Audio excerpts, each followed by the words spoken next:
Leo was 38 and his life looked like a magazine cover. He had the success package, the 4-bedroom suburban home, the high-performance German SUV, and the latest tech in every room. But at 2:17 a.m., the silence of the house didn't feel like peace. It felt like a cage. He sat in his leather chair, a chair he had bought on a 24-month payment plan, and looked at the digital trail of his finances. He wasn't building a kingdom, he was maintaining a lease. He realized with a cold shiver that if he stopped working for just 3 months, the system would reclaim every single thing he touched. He was a tenant in his own life, and the rent was his sanity. It wasn't one big theft, it was 1,000 tiny cuts. $9.99 for a streaming service he rarely watched. $14.99 for cloud storage that kept his digital clutter. A $50 maintenance fee for a car that was already depreciating by the hour.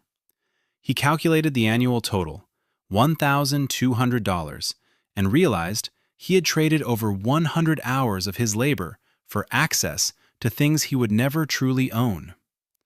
When he tried to click unsubscribe, the system pleaded with him. "Are you sure? You'll lose your curated history." He laughed. They didn't want his money. They wanted his loyalty to their platform. He was paying to keep his memories on a server he didn't control. Toby looked up from the grass, his eyes bright with wonder. "Dad," he asked, "is this house ours forever?" Leo felt a heavy, sinking knot in his stomach. He looked at the paperwork in his desk drawer. The 30-year mortgage, the property tax assessments, the predatory interest rates. He realized he was merely a caretaker for a bank's collateral. He wanted to say, "Yes, it's ours." But for the first time, Leo refused to lie to his son. He knelt down, looked into those innocent eyes, and whispered, "It's ours for now, Toby. We have to be smart so we can keep it." That tiny shift in language, from forever to for now, was the first step toward his liberation. Leo looked at his grandfather's watch. It was built to last for generations. Then he looked at his smartphone. It was built to last for 24 months. He realized that modern ownership is an illusion of status.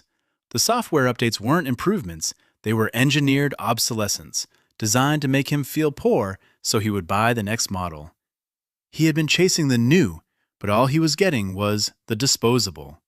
He vowed then, if the company designing the product profits from its destruction, he would no longer be their customer.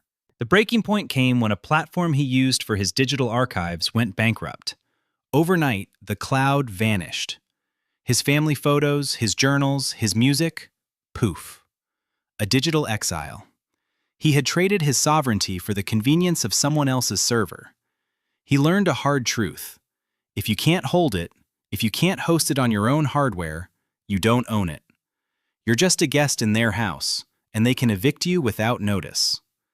He began the slow, tedious work of building his own digital fortress, a collection of data that belonged to him, and him alone. He did the math. The SUV cost him 437 hours of his life every year. That's 18 full days of his existence, days he would never get back, sacrificed to sit in a leather-trimmed seat for a commute he hated. Debt wasn't just a financial burden. It was a theft of time. Every interest payment was a bribe to the bank to let him keep driving their car. He realized he wasn't building a career. He was financing his own cage. The illusion of ownership had convinced him to work harder for things that actually drained his life force. He started noticing the loop. The ads were tailored to his insecurities, designed to keep him in a state of need. He was being harvested. His attention was the most valuable commodity on earth, and he had been giving it away for free. He started a radical experiment. Blackout zones. No screens after 8 p.m. No notifications during dinner. He felt the phantom limb of the phone in his pocket, the urge to scroll, the fear of missing out. But behind the anxiety, he found something else. His own thoughts. For the first time in years, he wasn't being told what to want. Minimalism wasn't about deprivation. It was about reclamation. Leo realized that every item he owned was a silent predator, hunting his time and energy. He wasn't just clearing a garage, he was clearing his cognitive bandwidth. He looked at a set of high-end golf clubs he hadn't touched in 3 years and saw them for what they were. 40 hours of past labor sitting in a bag, demanding he clean them, store them, and feel guilty for not using them. By owning less, he suddenly had an abundance of the only thing that mattered: focus. He realized that enough was a feast, while more was just a crowded room. As the clutter left, his mind finally had space to breathe. He wasn't losing his things, he was finding his soul beneath the pile. He made the flip. He stopped feeding the liabilities that look like wealth and started feeding the assets that create freedom. He stopped trying to look rich to people he didn't even like. He learned the radical difference between an expense that dies and an investment that buys back his mornings. The system relied on his constant consumption, but Leo decided to own a piece of the system instead. He redirected the flow of his capital away from the flashy and toward the sovereign. He wasn't just saving money, he was purchasing his own independence, $1 at a time. He didn't want the life society sold him. He wanted to play a different game entirely. He realized that the greatest status symbol wasn't a logo, it was the ability to walk away from any table. He stopped negotiating with his impulses. He cut what didn't serve his soul. He began to measure success not by what he added to his life, but by what he had the courage to remove.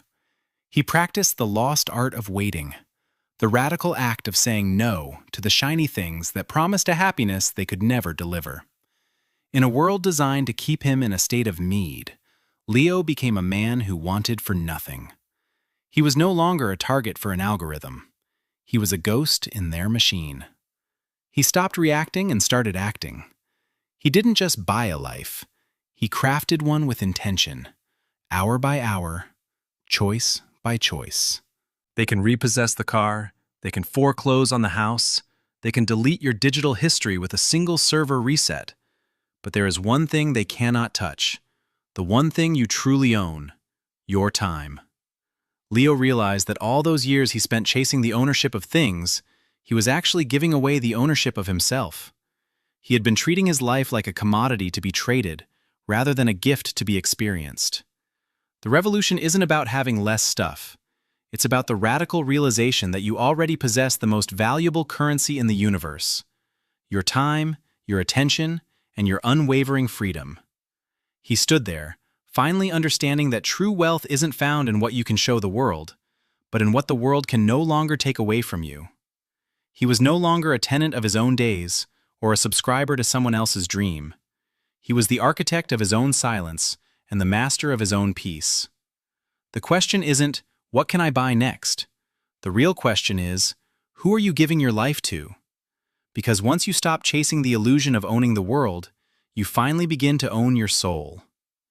If you are ready to stop renting your existence and start living it, let's begin.